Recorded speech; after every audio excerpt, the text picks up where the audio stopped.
you getting all ready in advance. Well, I was sitting there doing a bunch of work this afternoon, and I didn't want to do it anymore, so I just did this. No, like That's okay. I'm happy for you. It was great. I was So good. early this semester, my syllabus got blown up Oh, by no. the ice and the snow, Yeah. and I had to rearrange the order of things, and I kind of left the end kind of loose because every semester you get different kids with different skill Sure. levels and Yeah. different interests. So I went That's ahead good that and you adapt. finalized that. really You good. can't always, but this time Yeah. I could.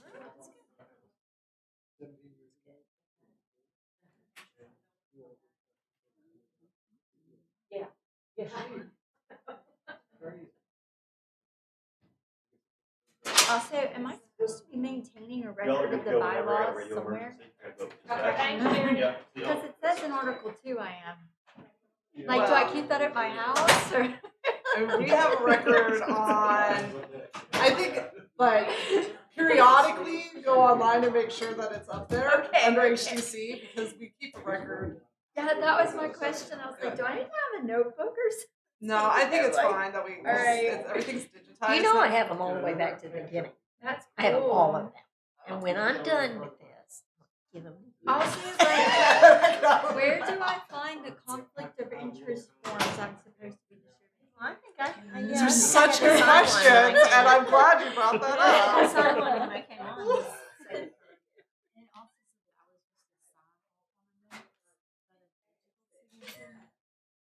Like, I have real questions. Listen, you understand, I'm a rule follower, and so when you put the rules in front of me, I will follow them. I'm like actually not Wish that you were much small of a print, rule I can't follower. read. When it comes to Wish you were. legalities, Yeah, I kind of am. no, I am. You have to be, like, it's part of, like, but for something like this, I am. Yeah. Yeah. So, and then sign Like, the where minutes. do I find Yeah, you should conflict? sign the minutes. I guess after they get adopted, then I guess a digital signature. And I have access to do that, so. Yeah, let's start doing that. So where do I find the conflict of interest? I will look at Okay. We are live. I guess I'm Okay. supposed to be the person that distributes them. I'm sure I've signed it Yeah, we up. have I just don't know everybody where to find it And- since I'm the one that's in charge of distributing it. Okay, we're gonna go ahead and get started. We're live. Oh, got it. All right, welcome to the March meeting of the Historic District Commission. We are gonna get started by doing a roll call. So we'll just start by going off to my right-hand side. So my name is Emily Walter. I'm the chair. Jenny Davis, secretary. Mary Ann Black, I'm one of the commissioners. You're on. Corey Parks, Commissioner. Josh Hamilton, Commissioner. Perfect. Okay, and we do have a quorum, so we can go ahead and move forward. So the first order of business is to approve February's minutes that was emailed out to everybody.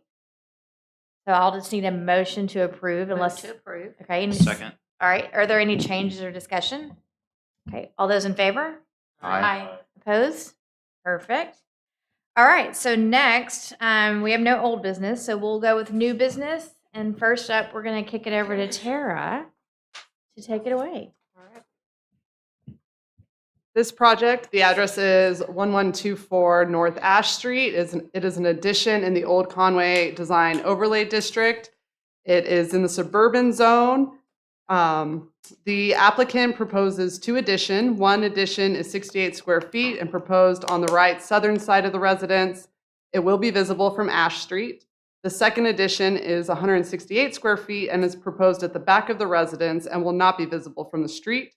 Both additions will have siding to match the residence. They conform to setbacks, with them both being 6 feet from the side property lines. The spacing is in conformance with the guidelines. The lot coverage is in conformance with the guidelines.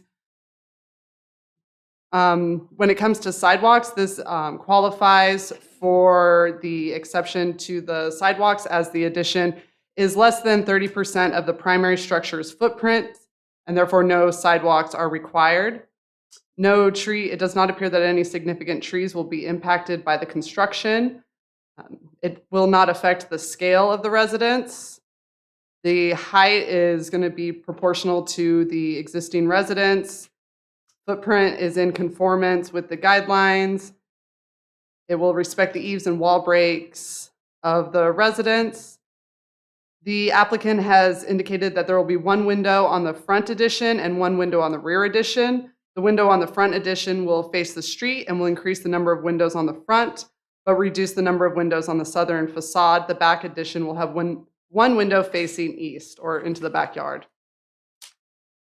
The proposed windows will match existing, which are 1/1. No lighting is indicated. As mentioned before, siding on the additions will match the existing brick. The pitch will match existing. And as mentioned, it is in conformance with the addition guidelines of the regulations, as they are at the rear and the side and composed of materials to match existing. So staff recommends approval of the request with the following conditions. The applicant must obtain building permits and show appropriate licensure of professionals.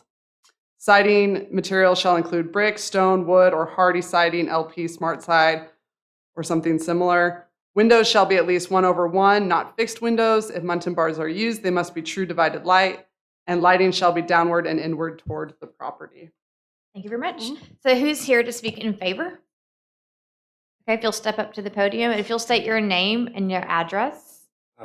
My name is Spencer Clausen, and my address is 1124 North Ash. Okay, all right.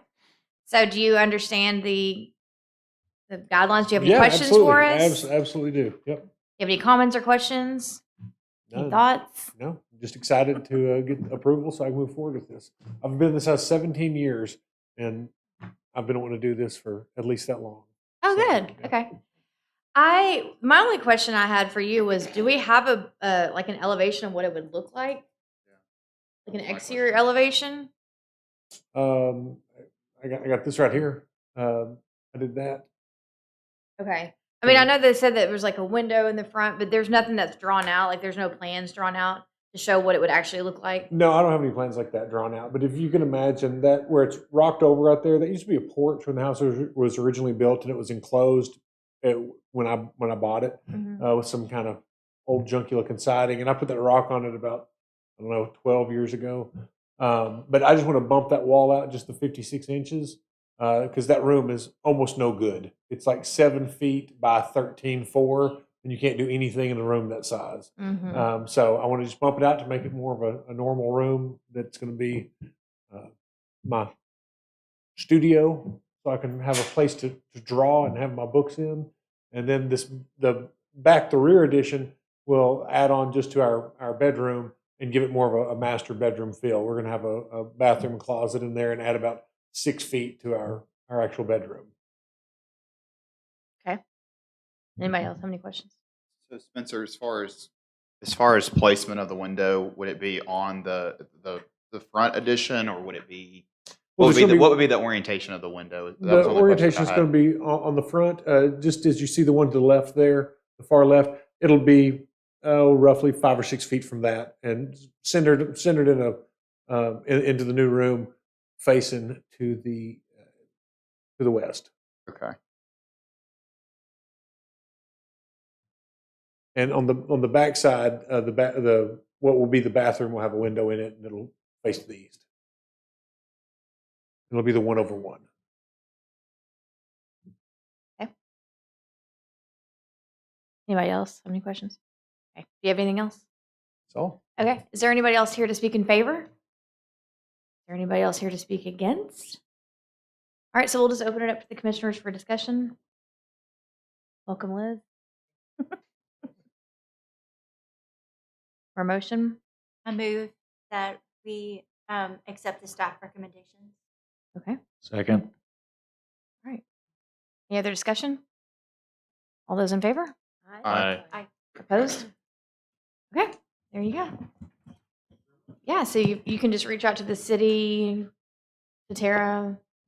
Tomorrow, the next day, I should have your certificate of appropriateness issued, and then you'll be able to start working with the permits department for building permits. Thank you. Okay, so next on the agenda is to go over our new Article 2s. No? What's wrong? I just want to point out that Oh. there is one item, 504 Monroe Street, which will be continued to April. Public noticing was made, and with it being in today's agenda, but it noted being continued, the applicant can come back without having to re-notify the neighbors. Okay. Okay.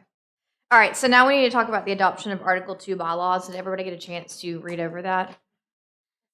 The one item that I found, of course, I say I have it digitally, but and I emailed it to Tara right before we got in here, was section 2.06, I believe it was, yeah, 2.06, order the agenda under amendments. It talks about rezoning, which does not apply to us at all.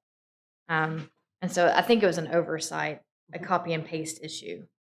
So what do we need to do to get that corrected? Or what should be written there, I guess? So I think it would be a Yeah. You said 206. Article 2, yeah, page 4, the amendments. Yes. It's page 4 of the printout. Oh, I see. Because we don't deal with rezoning at all.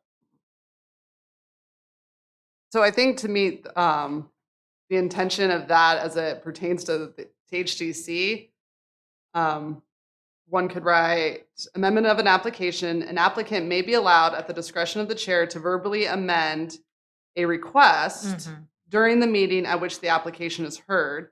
Such amendment shall only be made prior to the closure of the public hearing for the item. And then I think we can strike that last portion. Since, I mean, in my experience thus far, we've had people amend, change Yeah. things like we're going to have add a window here, modify this, and then it hasn't been continued to the next meeting.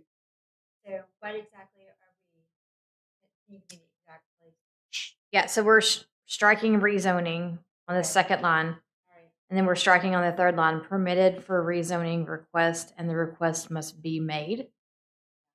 And then on the fourth line, strike the sentence that starts when all the way through to the end of the paragraph. Could we say may instead of shall, just to allow that flexibility moving forward? So when such amendment is made, the commission may require the public hearing to be continued in the next regular scheduled meeting, so that way we're have the flexibility to do so if needed. And that may be covered in another section, but if we're calling out specifically amendments, that might be helpful in the future.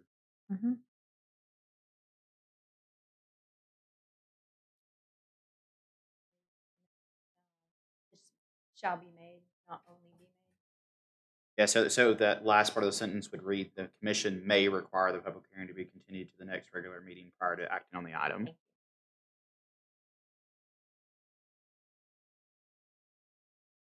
I thought we were scratching that entire sentence. Yeah. So, Well, but alternatively, I was saying if we needed to have that flexibility, we could still have it if we replace shall with may. Sure. Okay. But again, that may be covered in another section, but since amendments are specifically spelled out, I think having that additional flexibility is helpful because it was included for some reason, but having it where it says shall is not aligned with previous processes, but may would, I guess, give us the flexibility where it's like we don't have to decide in that moment, but I guess we could table it. So I don't know, maybe splitting hairs unnecessarily. That makes sense. May require. Okay, so add I'm a this- newbie, so I'll defer to We the- just take out the rezoning portion and just make it request and then change the may. So amendment, an applicant may be allowed at the discretion of the chair to verbally amend a request. Is that what I'm saying now? During the meeting at which the application is heard. Such amendment shall only be made prior to the closure of the public hearing for an item. When such an amendment is made, the commission may require the public hearing to be continued to the next regular meeting prior to acting on that item. I move that we amend the proposed Article 2 bylaws to everything we just said that I will type in these minutes. Section 2.06. Have a second? Second. Is there any other discussion or any other changes? All right, then all those in favor? Aye. Opposed? Okay. So it looks like we'll accept those changes. Yeah. Fantastic. Okay, and then I believe that's it, correct? Nothing else? Okay, so I'll just need a motion to adjourn. So moved. Calm down. And second? Second. All right. All those in favor? Aye. All right. Thank you all so much. We'll see you Thank next you. month. Thank you, Tara. All right, thank you. Thank you.